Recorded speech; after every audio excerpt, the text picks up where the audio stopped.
అందరికీ నమస్కారం. సర్వేజన సుఖినో భవంతు. నేను ఇప్పుడు మామిడికాయ పప్పు చారు చేస్తున్నానండి.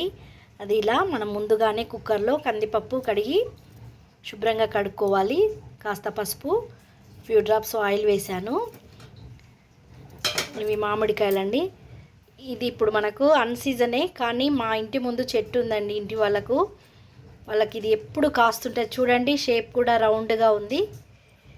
ఇప్పుడు ఈ కాయలు అయిపోయినాయి, మళ్ళీ పూత కూడా వచ్చిందండి చెట్టుకి. మంచిగా పుల్లగా ఉంటుంది, చాలా బాగుంటుంది. ఇలా కాయను చెక్కు తీసి కట్ చేసుకున్నాను.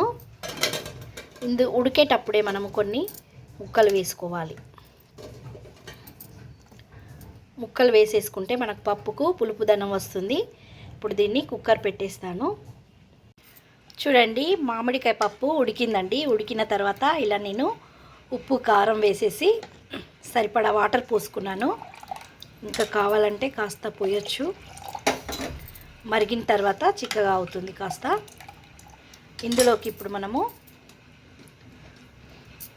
2 పచ్చిమిర్చి, కాస్త కొత్తిమీర, కాస్త కరివేపాకు, ఇప్పుడు కొన్ని మామిడికాయ ముక్కలు, ఈ మామిడికాయ ముక్కలు ఇలా వేసుకోవాలి. ఇలా వేసుకుంటే చాలా టేస్ట్గా ఉంటుందండి పప్పుచారులో. మనకు ఈ పిక్కకున్నది కూడా మంచిగా ఉడికిపోతుంది. ఇప్పుడు దీన్ని మనము మరగపెట్టుకోవాలి. ఇందులోకి కాస్త జీలకర్ర మెంతి పొడి. చాలా టేస్ట్గా ఉంటుందండి పప్పుచారు. మామిడికాయ పప్పుచారు చాలా బాగుంటుంది. ఇప్పుడు దీన్ని స్టవ్ పై పెట్టి మరగపెడతాను.